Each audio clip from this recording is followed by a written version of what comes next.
Back at it, Pastor and Professor. Back at it like two addicts. We jumped off. We were dealing with a closed-end question, and the doc over there made it an open-ended question. So we're going to move to the artivist. We want to deal with, was this commencement speech last week at Morehouse College in Atlanta, Georgia, was it out of bounds? Was it inappropriate or appropriate? And you can just expound. Well, the thing, I've been listening to y'all, I've been very thoroughly enjoying it, all this backwards and forth. People made great points. I would say it was appropriate because he had an audience. Hell, he could have been Al Jolson. In blackface. I like him. That's basically who he is. You know, he's a minstrel act. Well, here's the thing. Hello, my man. But the thing about it is about Barack is history. He said, where did he come from? Yeah. He came from Chicago. He was part of the Daily Machine. What is the Daily Machine? Yeah. How did they get to power? What did they do to keep power, to sustain power? That machine took out somebody I really love, Chairman Fred Hampton Jr. Yeah. The state assassinated his brother in his bed at the age of 21 because he wanted to serve his people. Another mistake that people make about Barack Obama, he was never a black leader.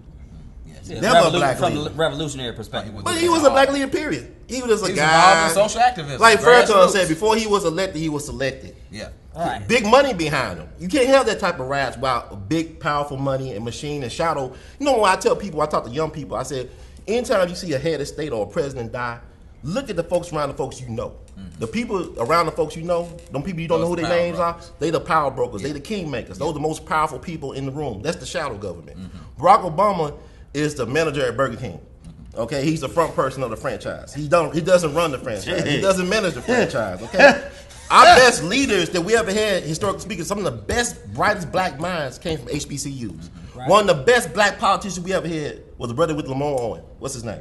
Marion Barry. Beta Xi chapter. Exactly, but what they talk about most about Marion, he smoked a little crack. But why? He was set up. The bitch set him up, excuse me. And she did set him up. You know, he never smoked a crack pipe. He didn't know what he was doing. So the thing about it is he gave every person in DC jobs. He made sure that black contractors were able to get contracts. Got reelected after that. And the greatest politician we ever had for black folks was who? Adam Clayton Powell Jr. Yeah. A minister, but also he was a public Abyssinian Missionary Baptist Church. Up in Harlem, right. He was doing sit-ins and strikes in the 30s. This stuff that Dr. King and them were doing in the 50s, he was doing it back in the 30s. Yeah. Well, look, giving people jobs. But look, I don't know if I could. Conspiracy theorists have some validity. But I think you may be reaching a little bit far in terms of him being the manager of Burger King. For instance, there's some things that... It's a corporation. It's not a country. I understand that. I know that. I teach in my classes that your social security number is really your employee identification number. So I got you. I'm with you. Like I said, some validity to the conspiracies, but I think sometimes they're far-reaching. As if he is just a complete puppet, right? He's a puppet. I'm not saying that there's nobody pulling his strings, but he has... We're not pulling his strings. Right. Well, he has some wiggle room. Case in point, Beyonce and Jay-Z at the inauguration in the front. Now, if it's just the invisible hand, no, I'm saying if it's just the invisible hand, now you reaching. No, if it's just the invisible hand, you don't. A rapper, that don't mean shit. Yeah, what it means is that they I didn't know we could cuss on this show. Yeah. I love the show. Yeah. I'm glad to know that. And I don't even need to give the pastoral disclaimer of why we in the house of the Lord. Everywhere we go is the house of the Lord. Just go ahead, man. Just go ahead. The world is a sanctuary. Yeah. The earth is the Lord's and the fullness thereof. The whole earth and they that dwell therein. So, and I think the Lord honors our honesty and authenticity more so than political correctness. He know your heart. I'm not bringing that up to say that they have that, like J and B really got some major sway. I'm bringing that up to say if there was just strictly the invisible hand, then they wouldn't even allow that type of public display. Why would if we look, we've talked about this before and we teach this often. If you look at rap music as a genre, and we can go back to how jazz was perceived as far as it being an underbelly type of artistry, and then coming to the main forefront. Jazz was, most of them were junkies for the most part. Most of them endorsed drug. A lot of the songs are even about, even the music is drug induced. So when you look at that, it wouldn't be odd for the government to allow rappers or entertainers, black ones particularly, to be on the front row because that's what they endorse. America has no problem with entertainers. White entertainers all the time are at these inaugural balls and look like they end with these presidents. That's just a farce for us to keep promoting these entertainers and getting them money. Check this out. Let me say this. That means nothing. I don't know Jay-Z or Beyonce personally, but the bottom line is hip-hop's been co-opted for a long time. Thank you. So, it didn't stop them from getting sweated about going to Cuba. If they really had some pull, that would have never came up. If you look about it this way, it wouldn't. Well, you think about it. It could have came up. My co-worker was in Cuba and he didn't get sweated. I understand, but your co-worker. My co-worker, white man in LOC, was there. He white. Well, that starts it off. He wanted the front row making $600 million like them two put together. Let me ask you this. Okay. Part of what happened with the speech. Part of what, and I want to hear you hear this from you too, Jim. Part of what happened with the speech, Obama speech, is, and part of the reason why I feel like we have to discuss it the way we're discussing it now is because the way the media jumped on it. Right. What did the media keep looping over and over? Out of all of the things in the transcript that he said, out of all of the things that he talked about, matter of fact, we've heard more about Obama saying something relative to black man, right, and this whole notion of racism or the ignorance of that. Did he say it about black men being good husbands to their wives and good boyfriends to their partners and significant others? So what is it about the media that's picking up on this stuff, and what is the media, do you think, trying to communicate to us that makes conversations like this more relevant? Well, the thing about it is we endorse the system. When I say endorse, I don't mean we actively advocate for or vocal about it, but we endorse a system that denies black manhood, that emasculates the black man, that does not allow the black man to have a voice. You cannot be a strong force or have a strong personality. Malcolm X could not even be on CNN. You know, I mean, in his prime, they would not allow somebody like Malcolm X. But they did let him down to Ole Miss for debates against people like this, and then many of the Ivy League schools But you think about it, they made a mistake back in the 60s. They said, "Oh, we put too much of this on the TV. We got to take this out." Right, we got to take this out. That's how the civil rights revolution was helped through media. But now, maybe I'm in the slow train on this, but I do have to ask this question, and I want to ask, how does this fit? Right now, 70% of our children are born out of wedlock. Yes. So that implies that if daddy's around, he's a nebulous presence, right? Now, I'm not saying I'm comfortable with white media taking that little snippet out of all of the things that he said in that speech and blowing it up. That's not my issue. But you must say on one side, though, that when you have that 70% figure waving at you, it opens up room for the critique. Now, we can discuss how we got there. We can discuss the fact that we're being emasculated every day. We can discuss the prison industrial complex, but the fact still remains, 70%. We got 70% waving. I got you, Doc, on that one. I've never really heard much about the Morehouse speech on what we could call quote-unquote white media. I was getting this all from Your Black World, Boysnet, Me too. I was getting all this from black people. Now, what I will say, I don't look at the 70% as a bigger problem as the 50% divorce rate amongst all races in the United States, right? I agree. So it really, whether I stay with the mother of my son or not, right? If I had gotten married to her and we got divorced in 6 years, in essence, the same situation would have existed. I think what happened was, I don't think, and this is honest, I think we think white people are more concerned about us than they really are. Growing up in a white neighborhood, this is what I do know. Now, I know some, I got some close white friends, I'm PC, that they know what my good hi Rihanna. They say hi Rihanna, bye Rihanna. But they say the white friend, they say that they know how white people talk amongst each other, which is great. Yes. I think we oftentimes become my grandmother used to call it talking under the table. Like if the grandkids was around and we wasn't supposed to be hearing with the grown folks, we were talking under the table. I think black people, we're pretty honest for the most part as a race. We have I think, and that I'll give him a pass. That's why he felt like, I guess, he could say that in front of them. We'll air our problems out, but white people, from what I gather, they're not as concerned about our plight as we're concerned about them keeping us in that position, because I think when you're already at the top of the social hierarchical structure, your thing is to keep whoever down. Right, and so it doesn't even, I'm not focused on niggas. I'm focused on who's ever not the 1% top upper echelon. But black people brought this to the forefront, because as a black man that does what I'm supposed to do for my son, and was raised by my mother and father that 45 years this summer, no divorce, raised 3 of us, black men that I associate myself with are not like what he's talking about. I know this exists. I know there's deadbeat nigga men. I know that. But what I do know is everyone in my circle are like good men for the most part. They are. So I don't even understand. Like, I don't know. Like, he's generalizing and making holistic caricatures of black people. And I'm thinking, this is Morehouse. But I also want to say these folks didn't need to hear that. No, you're on point. But let me add this, and this is why I'm coming to you, Jet.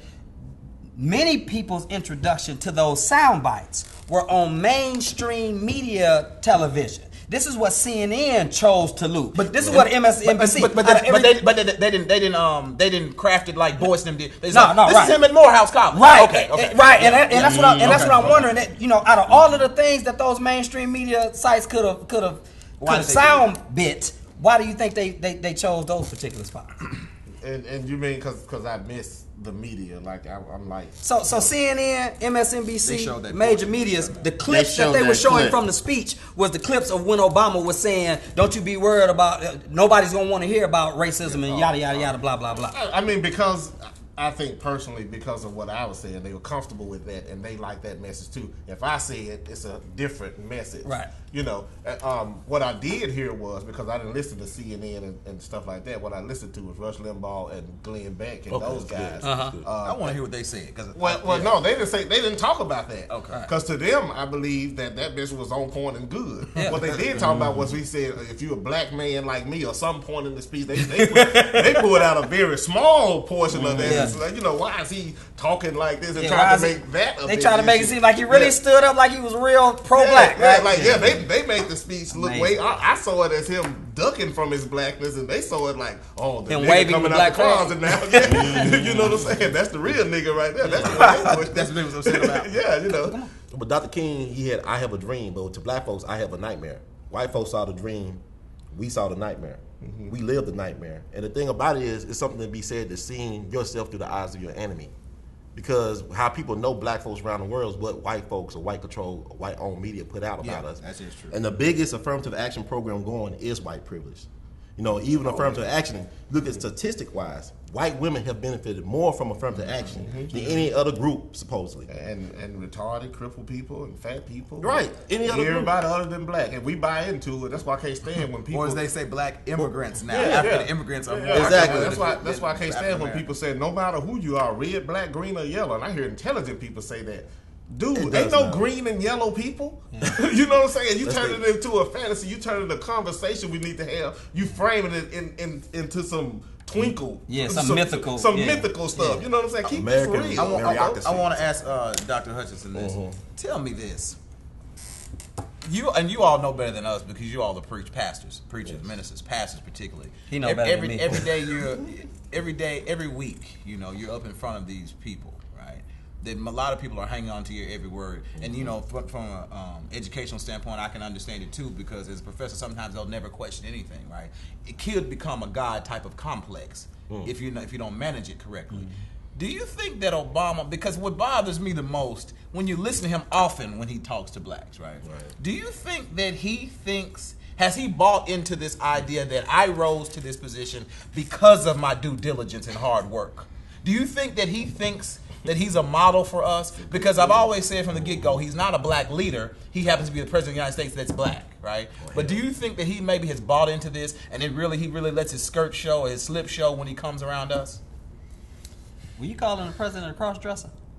They call him worse. They've been calling him worse things than that.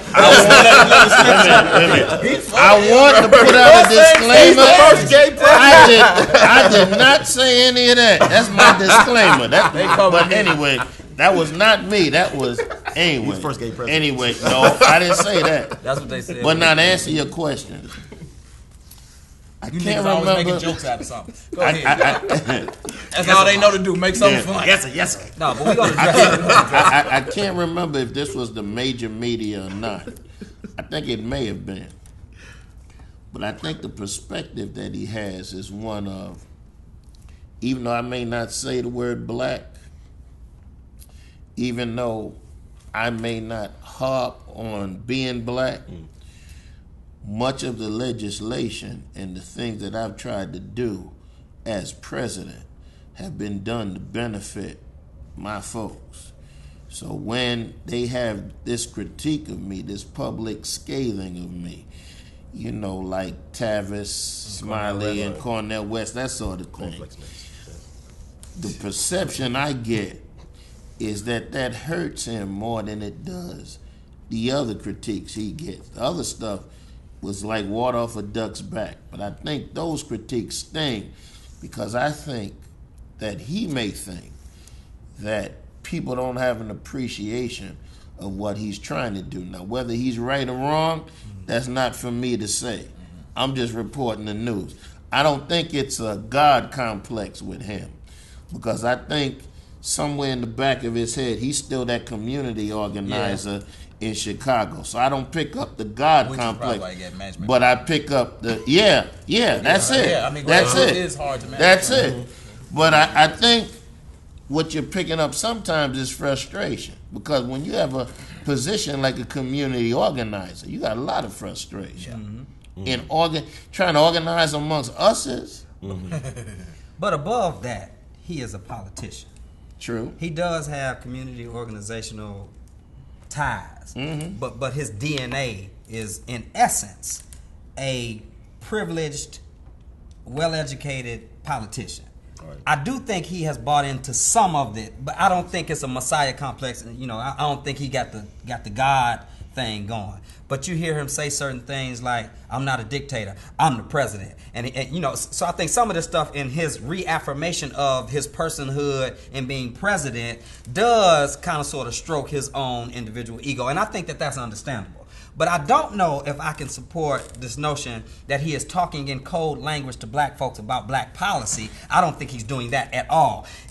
And he does, I mean, just like white folks do dog whistles all the time. You can listen to Rush Limbaugh, you can listen to Glenn Beck, you can listen to, I'm trying to think of the guy who was Ronald Reagan did it without saying a word. He touched down in Philadelphia, Mississippi, and announced he's going to run for president. Right. He's from California. Dog whistles. Dog whistles, right? Have to say nothing. But the difference is, when the dominant hegemonic culture dog whistles, they do it to affirm the community that they're whistling to. When Obama brings up dog whistles, it is, I think, in a sense of the colloquial terms and these other things to say, yeah, I am still black. But at the same time, the content is a lot more condescending and chastising. So I think that that's the catch-22. I think he deserves to pat himself on the back a little bit. You know, he has done some groundbreaking things. I think what we need to do in this conversation, maybe we'll do it after the break, is the fact, because we're hearing people talk about he's not a black leader. I'm not sure exactly how we're going to construct or define the concept of what it means to be a black leader, because I think the generic understanding of it is a leader who is black. Now, I don't think that that's always a good thing. I know we got to take a break, and so we're going to split this thing up another time or two, but I mean, God, dog, I wish we could do this all day, every day, like Outkast say. Catch us right at the break, but we're going to keep going in on You Straight. Nobody cares how tough your upbringing was. Nobody cares if you suffered some discrimination. And moreover, you have to remember that whatever you've gone through, it pales in comparison to the hardships previous generations endured, and they overcame them. And if they overcame them, you can overcome them too.